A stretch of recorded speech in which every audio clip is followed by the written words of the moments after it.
We're going to get this show rolling. Thank you guys all so much for being here. This is a great cause. You are all true American heroes for being here tonight. We're going to bring up your first comic for the evening. She is a very funny gal, all the way from Tennessee. Please welcome Katy Gonzalez.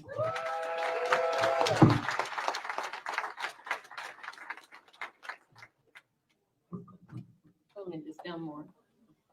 I saw this when I was looking at the stage. I'm like, oh, that's way too tall for me. Like, we gotta have to like put this all the way down to the floor. So I'm Katy Gonzalez. I didn't just come from Tennessee. I'm from there. I was in the Air Force. Wow, you guys did not have to clap. It's the Air Force. No. So yeah, I was in the Air Force, and yeah, right. Yeah, more like the chair force.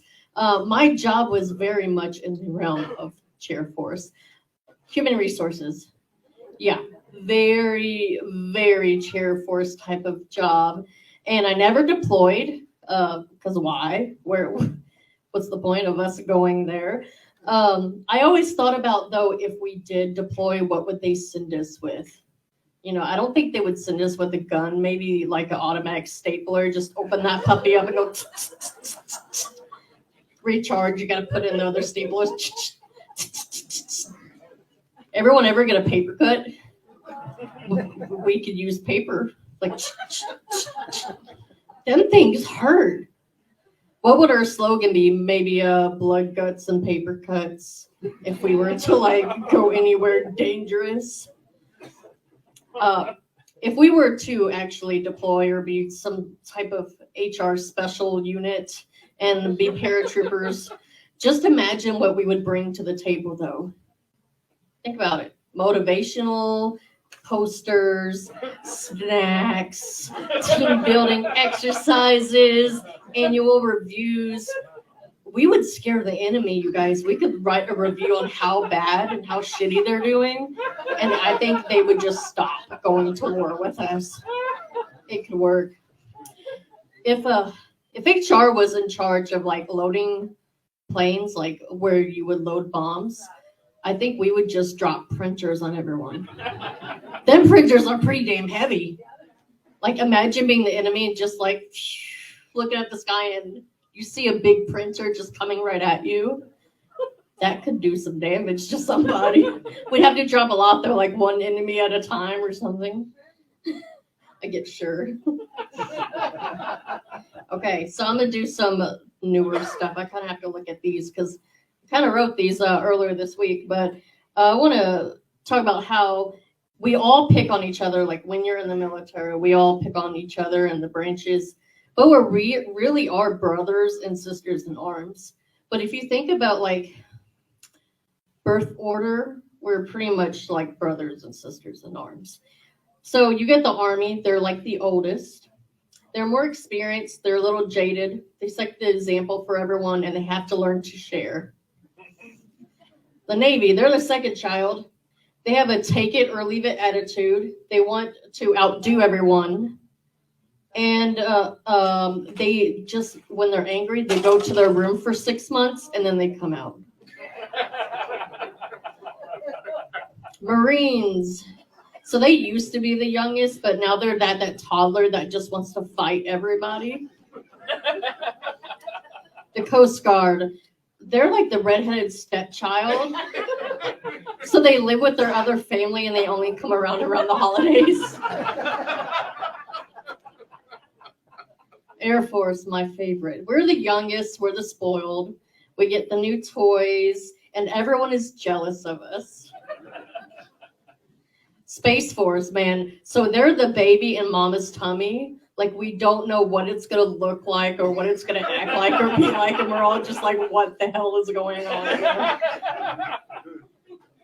We all have assumptions about each other. We always pick on the Marines for like the crayon thing. But if you think about it, we all play a part in the crayon operations. Air Force, we make the crayons and we distribute them. Good laugh. What branch were you? Oh, a Navy. I started out. Oh, you're gonna love this joke. Okay, all right, good. All right, so we make them.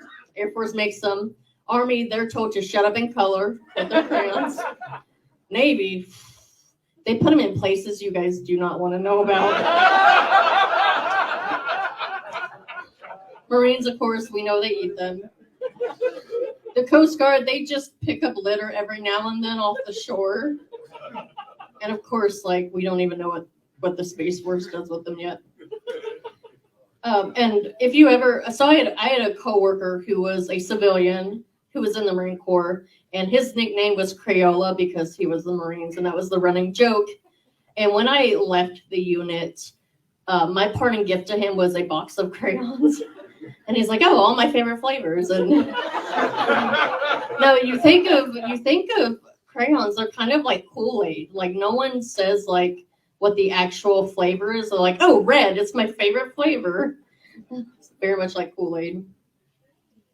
Sure. I heard someone say sure. Oh, you guys just talking to each other. Okay, up here. No, we're just kidding. I'm just kidding. So military, it ages you like dog years. Like every year you're in service, it's like 7 years onto your body. Anyone else second that? Yeah, I get some head shakes. So like my knees, they started to hurt at 20. And then like 25, I think I had to pop my back before I could even get out of bed in the morning. And now I'm almost 30, and my friends and I, we sit around as veterans and we talk about the good old days, and we complain about the up and coming generation of active duty military. So most people, they do join the military for a reason. One of my reasons was travel. And I'm from Tennessee, and I came to Offutt Air Force Base, and I was there the whole time, and I never left. So don't get me wrong, Offutt's not bad. When I got my assignment to Offutt, I was extremely excited. Okay, it's not what you think. Let me explain. I thought it was Germany. True story, man. Imagine the look on my poor instructor's face, who was just like, yeah, I'm going to Nebraska. I'm like, where's that? Is it by a beach? Nope. And we were crazy enough to decide to stay here. So I got out 4 years ago, and I do what most people do. I started some hobbies and going to school. And one of my favorite hobbies is Brazilian Jiu-Jitsu. So if anyone want to fight afterwards, just let me know. Okay, I'll take on a Marine. No, just kidding. Do not come after me. Okay. But if you don't know what Brazilian Jiu-Jitsu is, it's kind of like UFC without like the kicking and punching, all the ground stuff they do, all the chokes and the arm bars, all of that fun stuff. And we actually have a lot of fun names for Brazilian Jiu-Jitsu, just to give you a good picture of what it looks like. Involuntary yoga, aggressive cuddling, hug of war, bathrobe wrestling, murder LARPing, recreational strangling, and Claude Kama Sutra, but in Portuguese. So I have a funny jiu-jitsu story, and one time, it was right after practice, and there was this more seasoned gentleman talking to a guy who just walked into the gym that day. And he was pretty much telling him, man to man, in jiu-jitsu, you're going to get submitted, you're going to get choked out, kind of got to leave your ego at the door kind of thing. So I overhear this conversation, and so I walk over to them, and I'm like, you know why women are so good at this sport? They're like, why? I'm like, because women don't mind being choked. Their face was like wide open. I was like, you gentlemen have a lovely night. And I'm sure that left something in their mind. So I got my bachelor's degree a couple years ago, and I'm currently working on my master's, getting my degree in counseling. So this organization is right up my alley. Oh, did I hear a woo? Yeah. Yeah, are you a counselor too? Oh, well, you're amazing. You want to be a client for free? No. No, she don't need help. So we didn't really tell you guys this, but this is not actually a comedy show. This is a group mental health evaluation. I don't know what you guys did to end up here, but now you all each owe me $100. So I'm sure What's that? You paid at the door? Yeah. Okay, well, I'll be taking all that. No. I'm unsure of the population I want to work with. I could work with veterans. I could work with kids. I could work in the prison population. If I do that, I might need my automatic stapler. So might need that for some protection. Maybe bring some stack of papers and a printer. I could work in marriage counseling. I've been married 5 years, so I know everything by now. Right. It's typical of that. Like, I've only been married a few years. I know everything. Who in here do you think you've been married the longest? How long, sir? 30 years Monday. Oh my God, 30 years Monday. Is that your lovely wife? Why aren't you holding hands? Yeah, they've been married too long. That's the thing. That's how you know. Anyone else? 4? Oh my God. And they ain't holding hands either. So what is that? Gotta tell you guys. No. Or were you in the service, sir? What branch? Okay. He's gonna fight me afterwards. He's coming for me.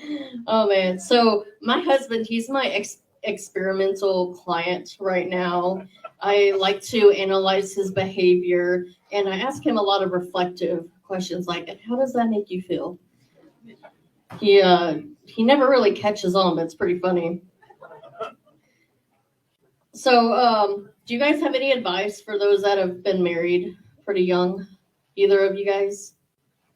She's always right. She's always right. That's what he said. Yes, dear. Yes, dear? What about you, sir? You think you're right, just ask her. You think you're right, just ask her. Those are all really good. I need to bring those to the table to my husband.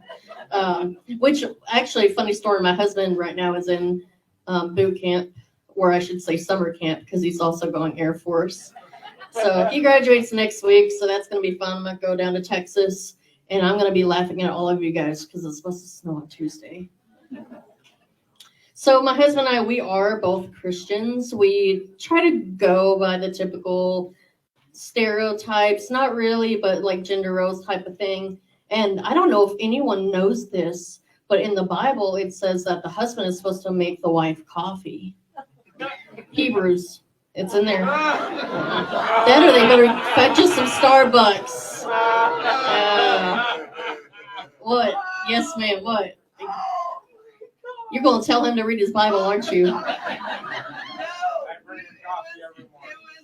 was like probably 2 years ago. We were on vacation together. So they're on vacation together. We'll repeat this back. And he ended up, I was sleeping. So she was sleeping.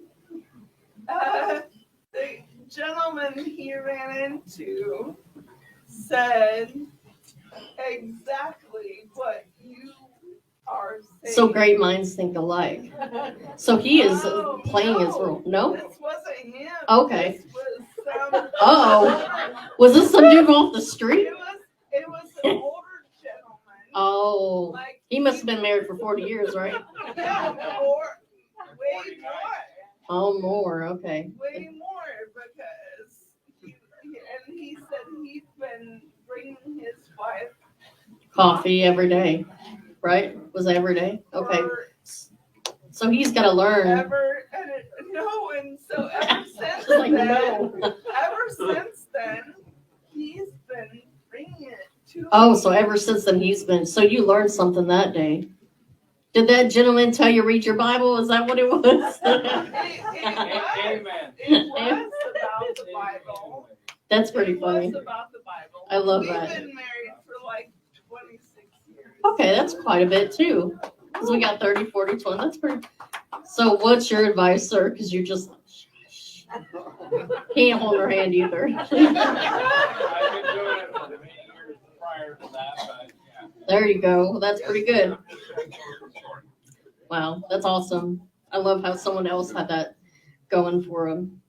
So one time, I had some hearing issues, and I asked my pastor if he could pray for my hearing, and so he placed his hands on my ears, and started praying. He's like, how do you feel? And I'm like, well, I won't know until Monday when my hearing is in front of the judge. So, yeah, that's another good one. All right, so this is my last, I guess, couple things here about mental health and about going into the field. It's a wonderful field. You get to help people.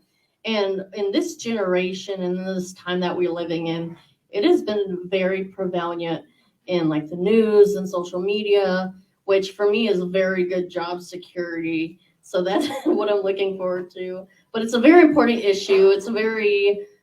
It's good to help people out. And I give it out to like the older veterans because for the longest time, like us newer veterans, we're treated like gold when we get out. And they were the ones who set the precedent for us to get better care. So I thank you guys for that. And then I'm going to end this on a quote. It's from a very famous philosopher and entrepreneur, Plankton from SpongeBob. Goodbye, everybody. I'll see you all in therapy.